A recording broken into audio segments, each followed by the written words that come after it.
प्यारे बाबा ने हम बच्चों को समय प्रति समय बहुत ही सावधान किया है और अभी भी करते ही रहते हैं। आज भी बाबा ने हम बच्चों को सावधान किया कि बच्चे मेरी याद में रहो, तभी तुम्हारे विकर्म विनाश होंगे, नहीं तो बहुत सज़ा खानी पड़ेगी। 63 जन्मों के हमारे कर्मों के हिसाब किताब हैं, जिन्हें हमें इस संगम युग में चुकता करने हैं, समाप्त करने हैं, भस्म करने हैं। और कभी यह खेल खत्म हो जाए पता भी नहीं चलेगा। इसलिए बाबा ने उसके लिए भी हम बच्चों को सावधान किया है कि बच्चे अचानक का खेल होना है। कोई भी बात आएगी तो पहले से बताकर नहीं आएगी, अचानक होना है। और जबकि अचानक होना है तो उसके लिए एवर रेडी रहना है। उस अचानक को झेलने के लिए, उसको सहन करने के लिए, उसको समाने के लिए, उसका सामना करने के लिए एवर रेडी रहना है। और वो भी एवर रेडी तब कहला सकेंगे जब बहुत काल का अभ्यास होगा। तो अचानक, एवर रेडी और बहुत काल का अभ्यास, ये 3 शब्द भी बाबा ने हमें दिए हैं। इसलिए अपने समय, श्वास, संकल्प, शक्ति, इनकी बचत करो। अगर इसको व्यर्थ गंवाएंगे तो अंत में पश्चाताप के सिवा और कुछ नहीं होगा। तो उसके लिए भी बाबा हमें युक्ति बताते रहते हैं कि कैसे करो। समय की बचत करने के लिए 1 सेकंड में फुल स्टॉप लगा सको, क्योंकि व्यर्थ संकल्प, व्यर्थ श्वास चला जाता है, जिससे बहुत शक्ति भी व्यर्थ होती है। इसलिए समय की बचत करो तो श्वास, संकल्प, शक्ति की भी बचत हो जाएगी। और समय की बचत करने के लिए व्यर्थ से बचो, समर्थ बनो, हर चीज़ सफल करो। उसके लिए बाबा ने 3 बिंदु भी दिए हैं। आत्मा बिंदु, बाप बिंदु, ड्रामा भी बिंदु। 1 सेकंड में फुल स्टॉप लगा सको। क्या, क्यों, कौन, कहाँ, कैसे, ये प्रश्न मत पूछो। ये ड्रामा का ऐसा सुंदर राज है जो शायद हमें अभी पता नहीं चल रहा है। इसलिए प्रश्न पूछ रहे हैं, ये क्यों हुआ, ये क्या हुआ, ये कैसे हुआ। इस राज को अभी हम नहीं समझ पा रहे हैं, लेकिन आगे चल करके ये सब राज खुलेंगे। इसलिए प्रश्न मत पूछो और उसके लिए हर बात में साक्षी बन जाओ। क्योंकि प्रश्न तब नहीं पूछेंगे जब साक्षी बनेंगे। साक्षी बनो और बाबा को साथी बनाओ, तो सहज ही फुल स्टॉप भी लग जाएगा और समय, श्वास, संकल्प शक्ति की बचत होगी। अब ये सब कहना तो बड़ा सहज है। जब कोई बात हमारे सामने आती है, कोई परिस्थिति आती है, उस समय हम ये भूल जाते हैं और कई प्रकार के प्रश्न मन में उठते हैं। लेकिन अगर ये हमारा लगातार अभ्यास होगा साक्षी स्थिति का और बाबा को साथी बनाने का, तो हम अपनी बहुत शक्ति, अपना समय, श्वास की बचत कर सकते हैं। तो कैसे हम साक्षी बनेंगे, जिसको दूसरे शब्दों में कहते हैं कि देखते हुए नहीं देखो, सुनते हुए नहीं सुनो, तभी हम साक्षी बन सकते हैं। क्योंकि दिखाई तो देता है, सुनाई भी देता है, तो साक्षी बनना इतना सहज नहीं है। जो चीज़ दिखाई देती है, सुनाई देती है, हम उसको कैसे साक्षी होकर के देखें और सुने, सहज नहीं है। लेकिन उसके लिए फिर बहुत काल का अभ्यास अगर होगा तो समय पर साक्षी बन सकेंगे। और बहुत काल का अभ्यास कौन सा है? देही अभिमानी स्थिति, अशरीरी बन जाना। तभी तो सुनते हुए नहीं सुनेंगे, देखते हुए नहीं देखेंगे। अगर हम देह अभिमान में होंगे तो अवश्य दिखाई भी देगा, सुनाई भी देगा। कान तो और ही ज़्यादा खड़े हो जाएंगे, आंखें तो फाड़ के देखेंगे ये क्या हो रहा है। कोई आपके लिए कुछ कहे, मान लो, एकदम कान खुल जाते हैं, आंखें बड़ी हो जाती है, ये क्या बोल रहा है, ये क्या मैं देख रहा हूँ। लेकिन साक्षी अवस्था, दृष्टा अवस्था वही है कि देखते हुए नहीं देखें, सुनते हुए नहीं सुने। क्योंकि किसी का भी मुंह बंद करना ये तो असंभव है, ये हमको पता है। हम किसी को कहें तुम मेरे लिए ऐसे क्यों बोलते हो, क्या समझा है तुमने?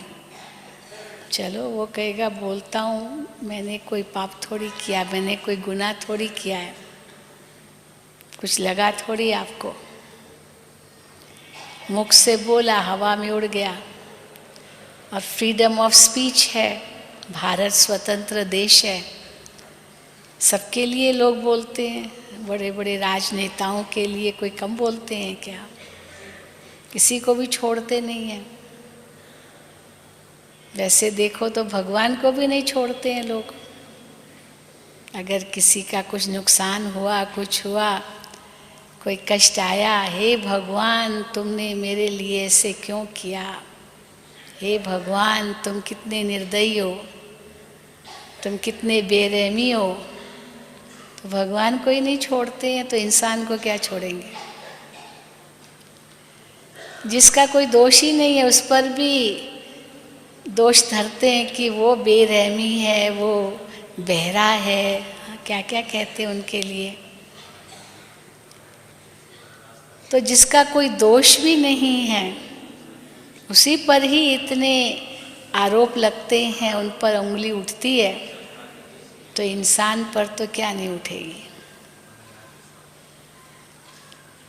लेकिन जैसे बाबा कहते हैं कि अगर हमारा दिल साफ है, हम सचमुच जैसे आज का वरदान था, हमारे अंदर ऑनेस्टी है, ईमानदारी है, सच्चाई है, तो फिर डरने की बात ही नहीं है। अगर कोई कुछ कहता भी है तो ये शायद उसकी सोच है, पर मेरा तो दिल साफ है, मैंने तो कुछ किया ही नहीं। परंतु अगर अपना ही मन खाएगा तो ज़रूर गलती तो होगी, तभी तो मन खाता है। और अगर नहीं खाता है तो उस आत्मा पर जैसे आज बाबा ने वरदान में कहा कि रहम दिल बनना है, तो रहम दिल बन करके उस आत्मा को शक्ति देना है कि जो उसकी सोच है वो गलत है, लेकिन उससे नफ़रत या वैर या दुश्मनी के हिसाब से नहीं, लेकिन रहम भावना से। तो जब बाबा कहते हैं सुनते हुए नहीं सुनो, क्योंकि किसी का हम मुख बंद नहीं कर सकते हैं, देखते हुए नहीं देखो, क्योंकि ये है ही कलयुग का ज़माना, यहाँ अधर्म का बोलबाला है, और कौन जाने कौन से कर्म का किसका कितना किसके साथ हिसाब किताब है, किस जन्म का कुछ पता नहीं है। तो केवल वर्तमान को ही देख करके हम हिल जाते हैं, ये भी हमारा ज्ञान है, क्योंकि वर्तमान का कनेक्शन भूत के साथ बहुत है। कोई भी बात कोई ऐसे ही नहीं होती है, बिना कारण के कोई भी परिणाम नहीं होता है। ये हो ही नहीं सकता कि परिणाम दिखाई दे रहा पर कारण है ही नहीं, हो ही नहीं सकता। बिना कारण के परिणाम नहीं होगा। तो जब ये अटल सत्य है तो फिर प्रश्न तो उठने का सवाल ही नहीं है। क्यों हुआ? कोई कारण है तभी तो हुआ। हाँ, निवारण करने की सोचना जरूर है, पर कारण जानने की जरूरत नहीं है। एक बहुत मिसाल देते हैं, महात्मा बुद्ध का मिसाल देते हैं। उसने ये बात कही कि समझो कोई जंगल में जा रहा है और अचानक पीछे से किसी ने उसको तीर मारा। ये वो महात्मा बुद्ध की पुस्तकों में आता है। तो उस समय जो उसके साथ होगा, जिसको तीर लगा, उसके साथ जो होगा वो ये थोड़ी पूछेगा ये तीर किसने मारा, ये तीर किस दिशा से आया, ये तीर किस धातु का बना हुआ है, ये तीर कितना ये इंच नीच अंदर गया, ये क्या हुआ, ये क्या नहीं। उस समय एक ही लक्ष्य होता है, बस निकालना है। और बातें थोड़ी सोचेंगे। पहले ये इंक्वायरी थोड़ी करेंगे, तो मालूम तो पड़े ये किस धातु का तीर है, ये किस दिशा में से आया, आदि आदि नहीं, बस निकालना है और कुछ नहीं सोचना है। बाकी वो बातें सब बाद में। अभी जो इमीडिएट बात करनी है वो कि निकालना है। हाँ, कारण जरूर होगा, ऐसे ही नहीं आया, किसी ने तो किया होगा ना। पर अभी जो दिखाई दे रहा है उसको ख़त्म करना है, फिर बाद में सारी इंक्वायरी होगी। तो ये एक समझ की बात है कि उस समय ये क्या क्यों क्वेश्चन नहीं करेंगे, परंतु उसका इलाज क्या है पहले ये ढूंढेंगे। दुनिया में हम देखते हैं मीटिंग्स करते हैं और मीटिंग्स में केवल समस्या ही बताएंगे, ये समस्या, ये समस्या, ये समस्या, ये समस्या, ये समस्या, और समस्याएं बताते बताए पूरा हो जाता है समय। फिर कहेंगे अच्छा दूसरी मीटिंग करेंगे, फिर और समस्याएं, समस्याओं का कोई अंत तो है ही नहीं, क्योंकि एक समस्या के पीछे और 10 समस्याएं खड़ी हो जाएगी। जैसे कोई सूत मुंजा हुआ होता है ना, अब एक सूत का जो गांठ है वो एक गांठ खोलेंगे, परंतु एक गांठ खोलेंगे तो 10 गांठ और बन जाएगी। अब कितना गांठ खोलते रहेंगे, खोलने की कोशिश भी करेंगे, समय वेस्ट होगा क्योंकि और बनती गई। तो समस्याएं तो है ही, परंतु समस्याएं वर्णन करने की बजाय क्या अभी हमें करना है, बस वो सोचना होता है। केवल एक दो को दोष नहीं देना होता, इसके कारण हुआ, इसके कारण हुआ, इसके कारण ये हुआ, हो गया, अभी क्या करना है। तो बाबा भी कहते हैं कोई भी परिस्थिति आपके सामने आती है, उस समय उस परिस्थिति को खोजने नहीं बैठना है, कैसे आई, क्यों आई, कब आई, कहाँ से आई, ये आई, वो आई, वो आई, ये सब नहीं। अब क्या करना है। तो साक्षी दृष्टा का मतलब यही नहीं, ये भी नहीं कि कुछ भी नहीं करना है। तो अब क्या करना है, प्रश्नों में नहीं जाना है, आश्चर्य में भी नहीं जाना है। कई बार कोई बात हम सुनते, अच्छा ऐसे हुआ क्या, अरे ये तो बड़ा बुरा हुआ। तो आश्चर्य खाना ये भी साक्षी दृष्टा की स्थिति नहीं है। प्रश्न न पूछना ये तो ठीक, पर आश्चर्य भी नहीं खाना है। अक्सर करके हम चलो प्रश्न नहीं पूछेंगे क्यों हुआ, पर अच्छा ऐसे हुआ, अगर ये भी कहा माना ड्रामा का राज हम नहीं जानते। कई बार प्रश्न और आश्चर्य भी नहीं होता है, पर जो बात हुई ना उसका दुख होता है, हाय बेचारा, या जो कुछ भी दुख।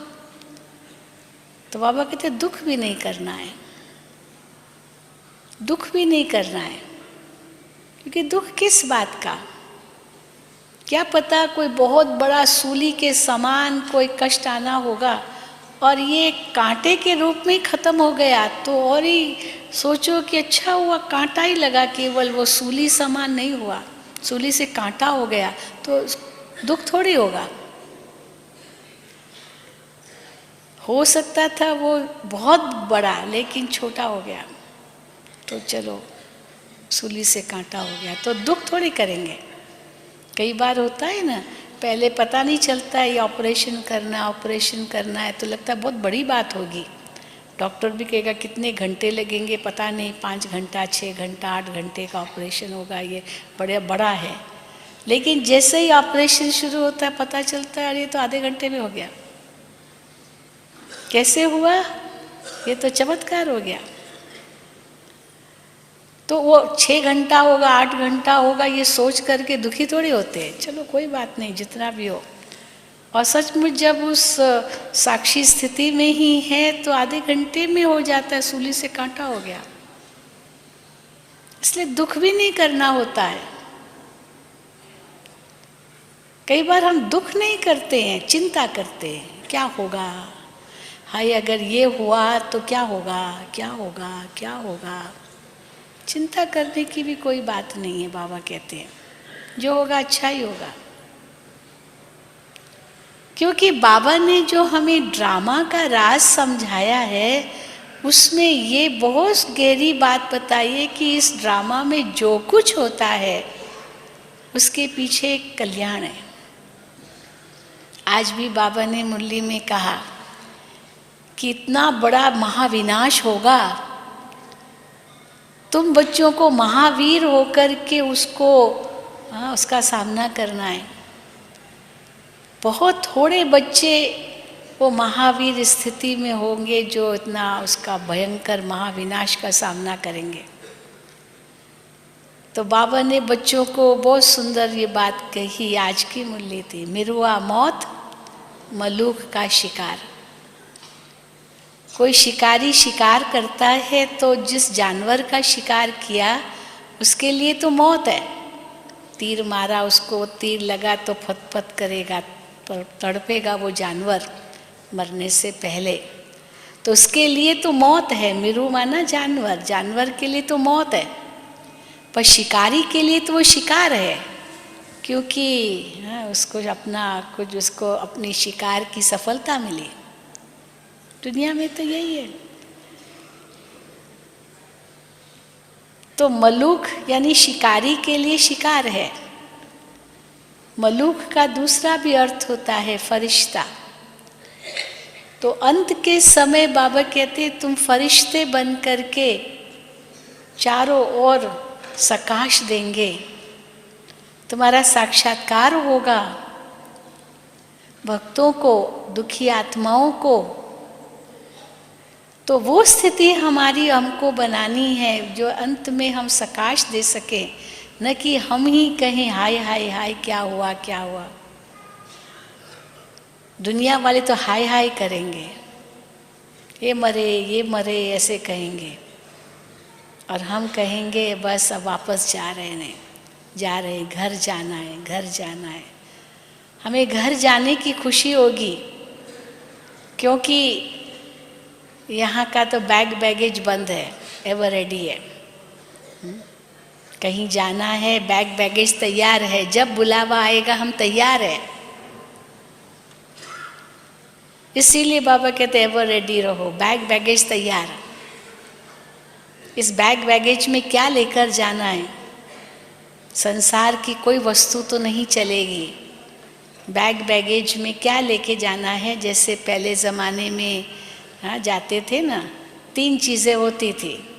आजकल तो दूसरे रूप से है, लेकिन पहले ज़माने में 3 चीज़ें लेके जाते थे। एक छोटा सा थैला होता था जिसमें जो काम की चीज़ है वो रखते थे, और एक पेटी होती थी जिसमें थोड़ा बहुत अगर कुछ भी चाहिए तो निकाल सकते। और तीसरा एक होल्डॉल होता था, होल्डॉल।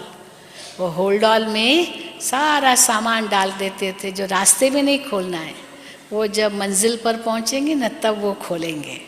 जैसे आज भी जाते हैं प्लेन में तो चेक इन लगेज होता है, उसको रास्ते में नहीं खोल सकते, चेक इन में डाल दिया, वो जब मंजिल पर पहुंचेंगे तो हमको हाथ में मिलेगा। फ्लाइट वो लेके चलेगा साथ साथ, और लास्ट में हमें मिलेगा। हमें उठाने की मेहनत नहीं करनी है।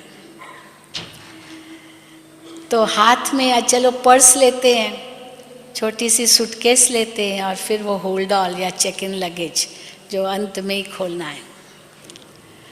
तो बाबा ने भी हमको कहा ये 3 चीज़ें अपने साथ रखो, बैगेज है जो सदा तैयार रहे, पैक्ड रहे। हाथ में जो थैली होती है, पर्स होती है ना, पर्स, तो पर्स में क्या रखते हैं? जो काम की चीज़, दवाई है, पैसे है, पासपोर्ट है, आइडेंटिटी कार्ड है, काम की चीज़, पेन पेंसिल नोटबुक, छोटा सा चश्मा वश्मा, जो काम की चीज़ है वो बार बार हमें यूज़ करनी है, इसीलिए वो अपने पर्स में रखेंगे।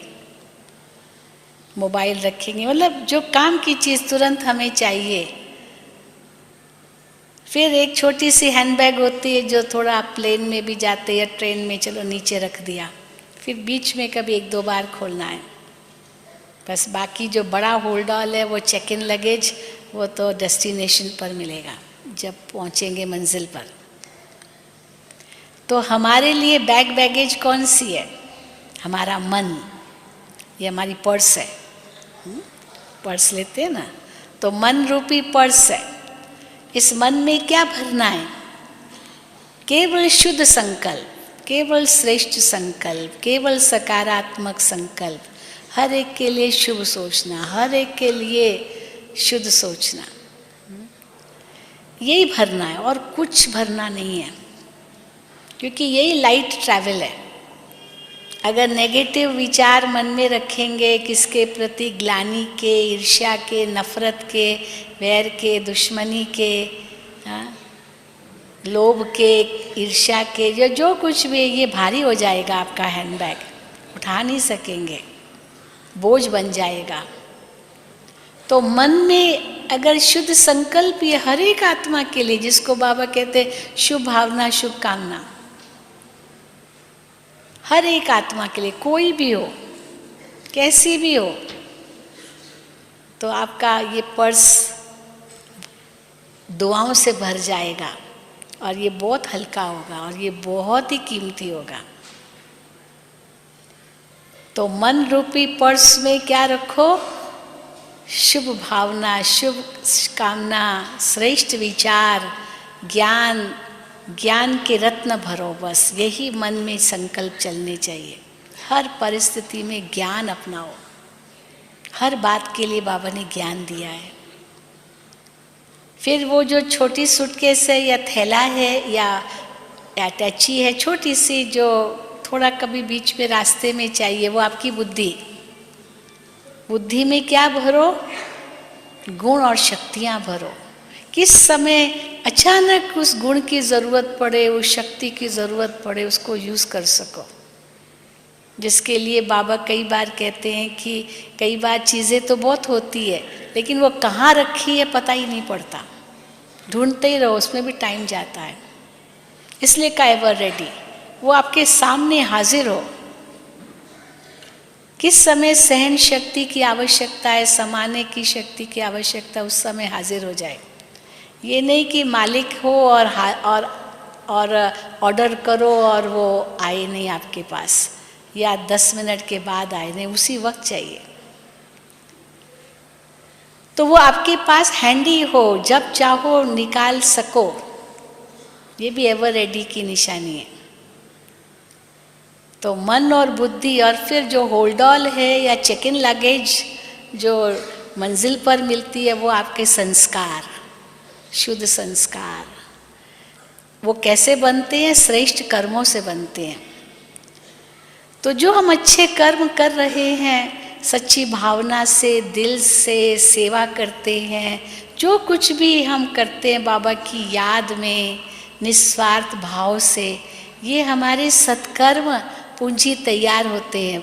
ये भविष्य का फल मिलना है। अभी उसको स्वीकार मत करो। अभी ये मत सोचो मैं इतना करता हूँ, मैं ये करता हूँ, मुझे तो कोई पूछता ही नहीं है, मेरा तो नाम भी नहीं लेता है, मेरा तो कोई मान ही नहीं है, मुझे तो कोई स्थान ही नहीं मिलता, कोई गद्दी नहीं है, कुछ नहीं है, मैं इतना काम करता हूँ, कोई देखता भी नहीं है। ज़रूरत नहीं है, बाबा जानता है, वो देख रहा है। आप अपनी पूंजी जमा कर रहे हो, भविष्य जमा कर रहे हो। नेकी कर दरिया में डाल। कर्म कर रहे हो, फल की चिंता मत करो, फल अपने आप मिलेगा समय पर, आपको सोचने की ज़रूरत नहीं है। बस दुआएं लेते जाओ, कुछ सामने ठोस मुझे मिले नाम मान शान के रूप में, ज़रूरत नहीं है। जितना गुप्त उतना और ही भाग्य ज़्यादा जमा होता है। जितने छोटे होके रहेंगे उतना और अच्छे। कहते हैं ना, बड़े तो बड़े, छोटे सुभान अल्लाह। बड़ों के सिर पर बहुत मामले होते, छोटों के दुख दूर होते, तो अच्छा है। सेवा की पूंजी जमा हो रही है, आपका खाता जमा हो रहा है। मान शान की इच्छा में जाएंगे तो वो कट जाएगा भाग्य। तो इसीलिए वो कर्म करते जाओ, फल अपने आप मिलेगा। ज़रूरत ही नहीं है सोचने की भी। वो जो तुरंत फल जो बाबा कहते प्रत्यक्ष फल, तो खुशी वो तो मिलती है, पर उसमें भी अगर संकल्प किया कि मुझे नाम मान नहीं मिला, तो वो भी गायब हो जाएगी, तो प्राप्ति से भी वंचित हो जाएंगे, भविष्य भी कुछ नहीं मिलेगा। बस नेकी कर दरिया में डाल। तो वो हमारे जो शुद्ध श्रेष्ठ संस्कार बन रहे हैं, ये हमारी सच्ची अमानत होगी, जो बाबा कहते हैं तुमको भविष्य में इसका पद मिलना है। इसलिए वर्तमान स्थिति जो साक्षी स्थिति है, उस साक्षी स्थिति में हम न प्रश्न करते, न आश्चर्य खाते हैं, न दुख करते हैं, न चिंता करते हैं, और न डरते हैं। ये भी एक बहुत बड़ा विकार है, भय। डरते हैं। हाँ, जब चिंता में न डर समाया होता है। चिंता ऐसे ही नहीं आती है, डर के साथ आती है। क्या होगा, तो डर है ना उसके अंदर। तो जैसे ही बाबा हमें कहते बच्चे अच्छा ही होगा, तो डर अपने आप खत्म हो जाता। अच्छा ही होगा, कल्याणकारी ही होगा। और उस डर भी तब खत्म हो जब हमारा साथी कौन है ये सदा याद रहे। छोटा बच्चा डरता इसीलिए क्योंकि अकेला हो जाता है। अकेला है तो लाखों के बीच में भी वो डरेगा, अकेला हूं, पिताजी का हाथ छूट गया। और अगर पिता का हाथ पकड़ा हुआ है तो चाहे कोई और है ही नहीं तो भी उसको कोई डर नहीं, राजा की तरह चलेगा बच्चा भी। पिता का हाथ पकड़ा हुआ है, कोई डर नहीं है, कुछ भी होगा पिता मेरा रक्षक है। तो साक्षी और फिर साथी, बाबा ने कल भी कहा खुदा दोस्त। मैं अकेला हूं ही नहीं, सर्वशक्तिमान मेरे साथ है। ये केवल दिल का दिलासा नहीं है, ये केवल हम अपने आप को खुश नहीं करते हैं कि हाँ वो साथ है, पर वो सचमुच साथ है। इस निश्चय में ही हमारी विजय है, ये हम भूले नहीं। बाबा जब कई बार कहते बच्चे मुझे यूज करो, मुझे यूज करो, कैसे यूज करें हम? हर वक्त अगर बाबा याद है तो कोई भी बात आएगी बाबा, तो देखो बाबा कैसे उस समय कहाँ से भी मदद भेजेगा। दुनिया में हम समझते हैं परमात्मा जो है ना वो अंतिम सहारा है।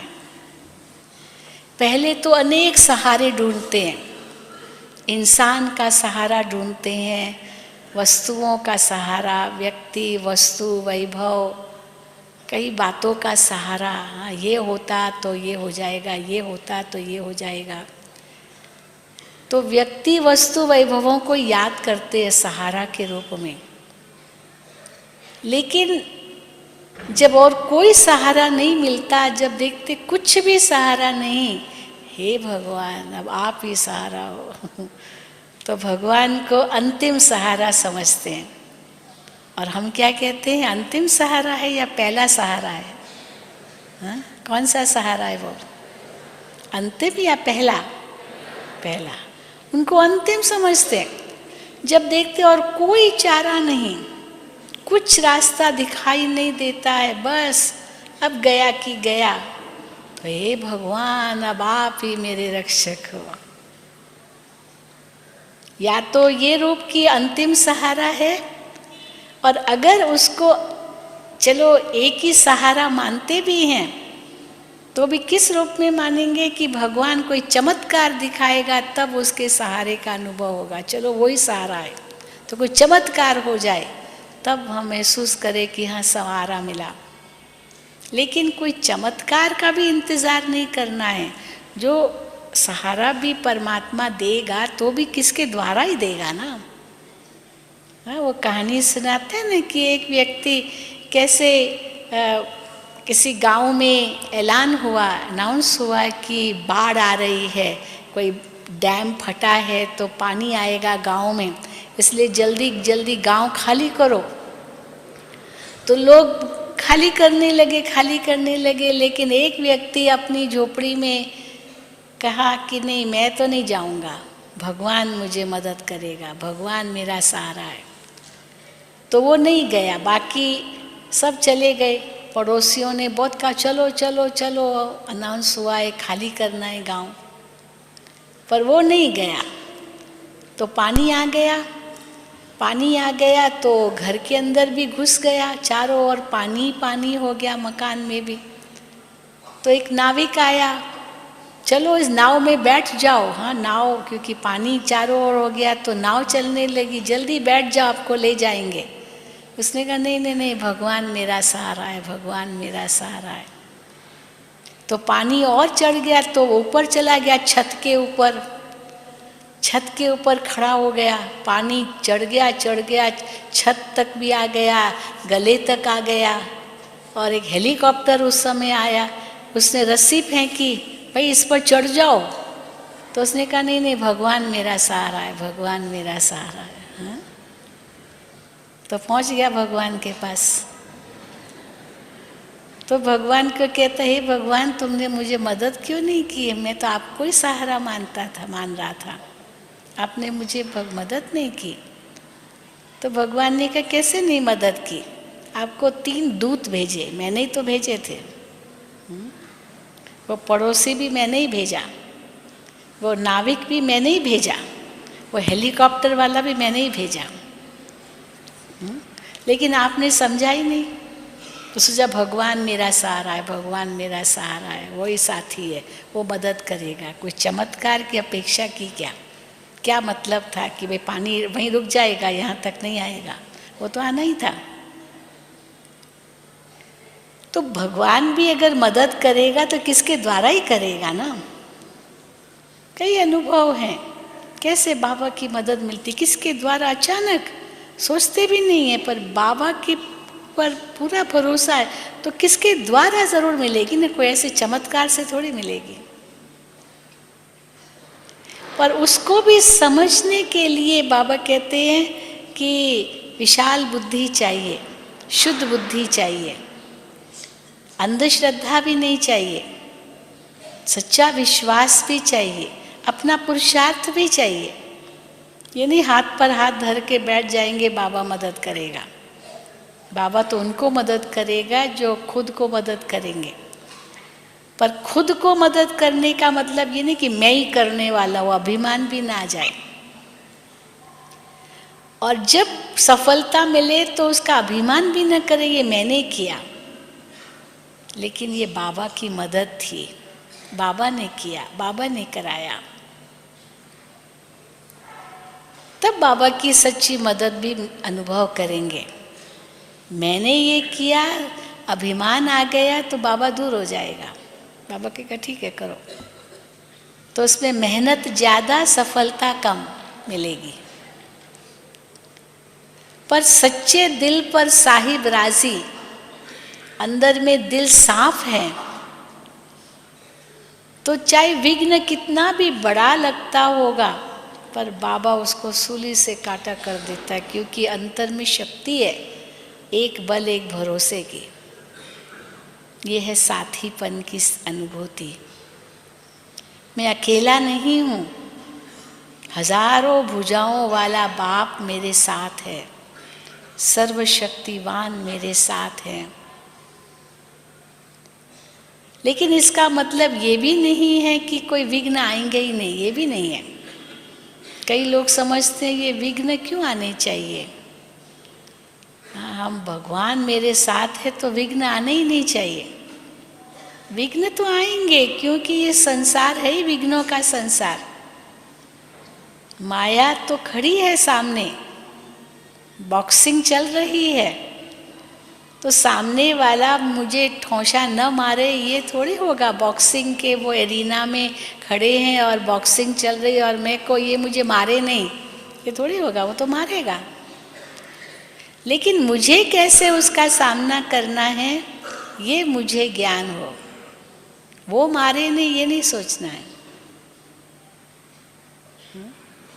बॉक्सिंग में भी देखते अगर कोई गिरता भी है तो गिरना कोई बड़ी बात नहीं है, कई गिरते हैं पर फिर संभल जाते हैं। तो गिरना ये हार नहीं है, पर गिरने के बाद फिर संभल गए तो जीत फिर भी हो सकती है। पर संभले नहीं, हार मान ली तो गए काम से। तो माया के साथ तो अभी बॉक्सिंग है ही ना हमारी। बाबा रोज मुरलियों में कहते हैं कोई असुरों और देवताओं की लड़ाई नहीं लगी थी, न पांडव कौरवों की लड़ाई लगी थी, लेकिन ये माया के साथ हमारी युद्ध है। इसलिए माया तो दुस्तर खड़ी है, वो समझती है ये मेरा ग्राहक क्यों मुझसे छूटेगा। इसलिए जब ये बात हम समझते हैं तो बाबा को भी हम छोड़े तो नहीं ना।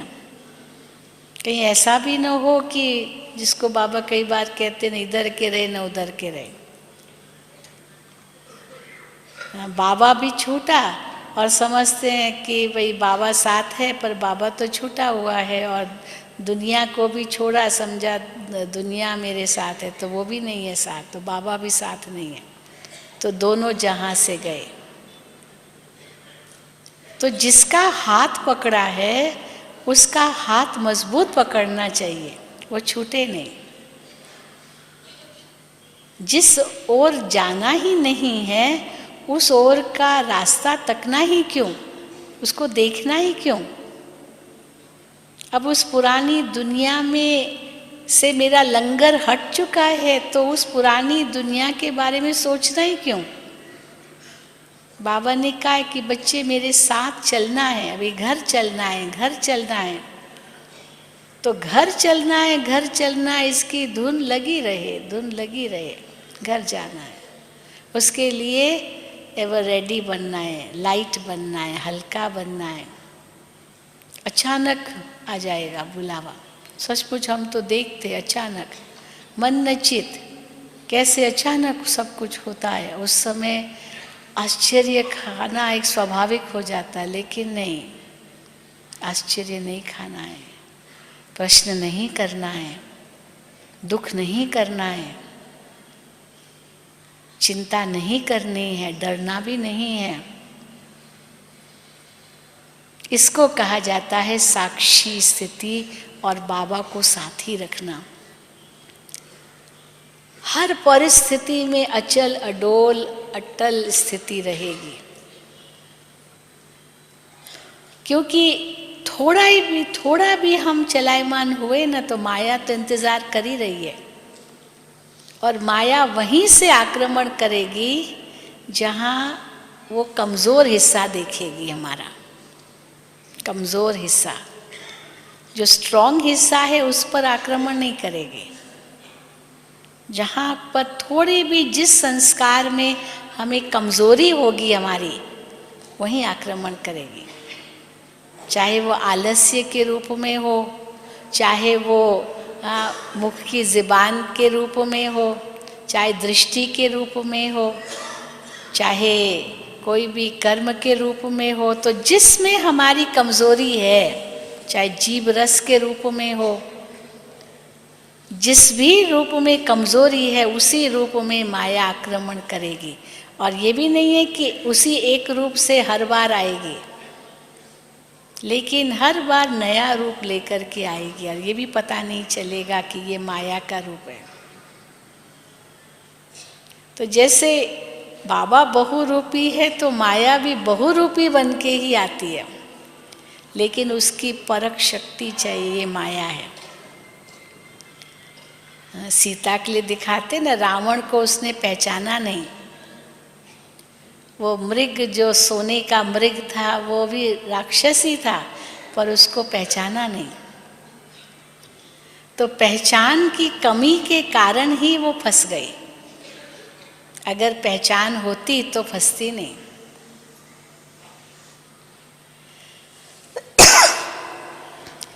तो हम बच्चे भी कहाँ तक अपने आप को निश्चय के साथ साथ हम अटल स्थिति में हैं, हिलते नहीं हैं, डरते नहीं हैं, ये हम अपने आप में देखें।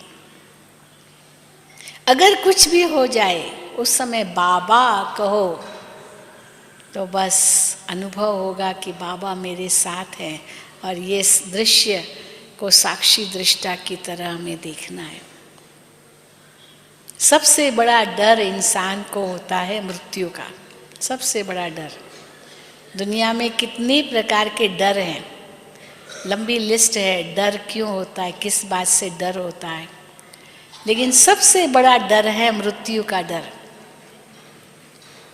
और बाबा ने तो हमारा ये डर एक सेकंड में ख़त्म कर दिया। आत्मा का ज्ञान देकर ही डर एक सेकंड में मिट गया। मैं आत्मा तो अजर अमर अविनाशी हूँ, मैं तो कभी नहीं मरती हूँ।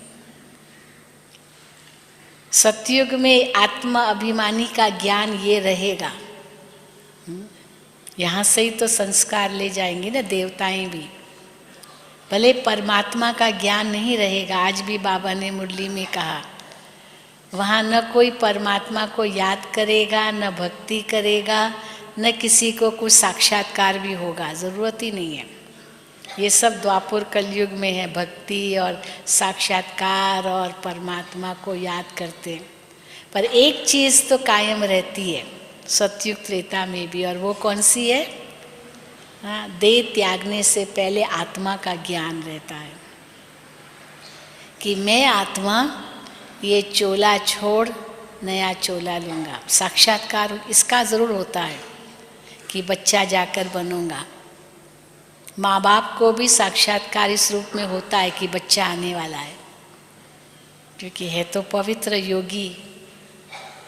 काम वासना की तो बात ही नहीं है जो उससे पता चले कि भाई हाँ बच्चा होगा, पर ये साक्षात्कार ज़रूर होगा कि बच्चा आने वाला है। और उस आत्मा को भी साक्षात्कार इसका तो होगा कि ये चोला छोड़ मुझे नया बच्चे का चोला लेना है। बाकी और साक्षात्कार कोई परमात्मा का साक्षात्कार नहीं होगा। इसलिए आत्मा अभिमानी स्थिति तो परम धाम तो सतयुग में भी रहेगी, और ये परम धाम में आत्मा ज्योति रूप में होगी तो उसको उस समय कोई भान नहीं होगा कि मैं कोई आत्मा रूप में ज्योति स्वरूप हूँ। वहाँ तो जैसे डीप स्लीप स्टेज है, घोर निद्रा की अवस्था है, सुषुप्त अवस्था है, आत्मा को कुछ अनुभव नहीं है। इसीलिए हम कहते हैं मुक्ति से ज़्यादा श्रेष्ठ है जीवन मुक्ति, क्योंकि जीवन में रहते मुक्ति का अनुभव है। दुखों से मुक्ति, रोगों से मुक्ति, पापों से मुक्ति, जन्म मरण की जो पीड़ा है, कष्ट है, उससे मुक्ति। आत्मा शरीर में होते हुए भी न्यारी है और सर्व गुणों की स्वरूप है। तो यही हमारी स्थिति बने, यही बाबा चाहते हैं, ताकि अंत के समय हम कैसे उड़े बाबा के पास, हल्के होके उड़े, कोई बोझ हमको नीचे न ले आए, कोई भी प्रकार का आकर्षण न व्यक्ति का, न वस्तु का, न वैभव का, न इस संसार की कोई भी चीज़ का आकर्षण मन को नीचे न खींचे। एक सेकंड में आत्मा पंछी बन के उड़ जाए। कई बार कईयों के अनुभव सुनते हैं, बहुत सुनते हैं कि एक आत्मा थी, बहुत सेवा की, बहुत सेवा की, बहुत सेवा की उसने, मकान दिया, सेंटर बनाया, इतना सब कुछ किया, सब कुछ, इतनी सेवा सेवा सेवा सेवा के सिवाय और कुछ उसको लगन थी नहीं, बात थी नहीं बुद्धि में। और अचानक कहीं गया और वहीं उनका एक्सीडेंट हुआ, एक सेकंड में आत्मा उड़ गई। अभी 2-4 दिन पहले न्यूज़ सुनी, तो सुनते हैं कुछ ना कुछ, तो ये लगा कि ये इतनी श्रेष्ठ आत्मा, इतनी सेवा करने वाली आत्मा, कैसे ये बाबा ने क्यों उठाया। लेकिन जब संदेश पूछा तो संदेश तो बहुत ही निराला था, क्योंकि उनको भी कई बातें थी। खुद तो चलता था ज्ञान में, लेकिन परिवार नहीं चलता था, परिवार की प्रॉब्लम तो थी, कुछ शरीर के हिसाब किताब भी थे। जितनी सेवा की लगन थी उतनी नहीं कर पाता था, तो भी सेवा करता रहता था। और गया तो एक सेकंड में उड़ गया। तो बाबा ने संदेश भेजा कि अब बाबा उसको एक नई सेवा देंगे और जो इसकी इच्छा है वो सब पूरी हो जाएगी। और सचमुच उसके जाने के बाद उनका पूरा परिवार ज्ञान में आ जाता है, सब बहुत इतना अच्छे चलने लगते, उसकी इच्छा पूरी हो जाती कि ये सब ज्ञान में चले, और बाबा उसको और ऊंची सेवा देता है। तो ये सब बातें इस ड्रामा के कई राज हैं जो हम नहीं समझते हैं। हम तो उस समय वही बात देखते हैं। इसीलिए बाबा कहते हैं हर चीज इस ड्रामा के अंदर कल्याणकारी है और नथिंग न्यू। ये नथिंग न्यू का पाठ ब्रह्मा बाबा ने इतना पक्का किया था। कई बाबा के बच्चे ऐसे थे आज नंबर 1 में हैं, इतना आगे जा रहे। बाबा मुरलियों में बताते हैं इतना आगे गए, इतना आगे जाते, जो बाबा उनको 1-2 की गिनती में रखते थे माला में, और फिर देखो तो अचानक माया के वश हो गए तो 16,108 में भी नहीं, उससे भी बाहर चले जाते, प्रजा में भी जाके चंडाल बनते। आज की मुरली थी बाबा की। तो ब्रह्मा बाबा उस बात को कैसे लेते थे? बच्चे, ये सब ड्रामा में इनका पार्ट ऐसा है। बच्चे, इनका कोई दोष नहीं, कलप कलप ऐसे ही होता है। तो इस ड्रामा के ज्ञान को हम कैसे साक्षी दृष्टा होकर के देखें, इस खेल को, इस नाटक को देखें। क्योंकि जो कुछ भी इस नाटक में हो रहा है, एक तो नई बात नहीं है, उसके पीछे कोई राज है, और तीसरी बात, कुछ भी इस संसार में नष्ट तो होता ही नहीं है। फिर कलप के बाद फिर मिलेंगे। चलो कोई आत्माएं चली भी गई, लेकिन कलप के बाद तो फिर मिलेगी ना, क्यों नहीं मिलेगी? इसी रूप में मिलेगी, इसी रूप में आज इस समय मिली थी, फिर मिलेगी, पहले भी मिले थे। ये जिससे हमारी बुद्धि इतनी विशाल बन जाती है, इतनी दूरांदेशी बाबा कहते बन जाती है, जो हम सब हद्दों को एक सेकंड में ख़त्म कर देते हैं और साक्षी दृष्टा बन सकते हैं, बाबा को अपना साथी बना सकते हैं। और अगर ऐसी अवस्था हो जाए तो कर्मातीत बनना, संपूर्ण बनना कितना दूर होगा? कितना दूर होगा? पास होगा या दूर होगा? हाँ, बाप समान बनना कितना दूर होगा? बिल्कुल समीप होगा। बस यही बाबा हम बच्चों में देखना चाहते हैं, जो हम दादियों में देखते हैं, ब्रह्मा बाबा में, मम्मा में देखा, अभी दादियों में वही देखते हैं। इतना सब कुछ हिसाब किताब है, चुकतू तो करना ही है, खुशी खुशी कर रहे हैं, सूली से कांटा हो रहा है। तो इसीलिए उनको भी जब देखते हैं तो लगता है हमारा तो कुछ भी नहीं है उसकी भेंट में। और यही सब हिसाब किताब चुकतू करने हैं, सजाएं नहीं खानी है। ये नहीं कि कुछ हिसाब किताब छोड़े और जो सज़ा खानी पड़े, सब यहीं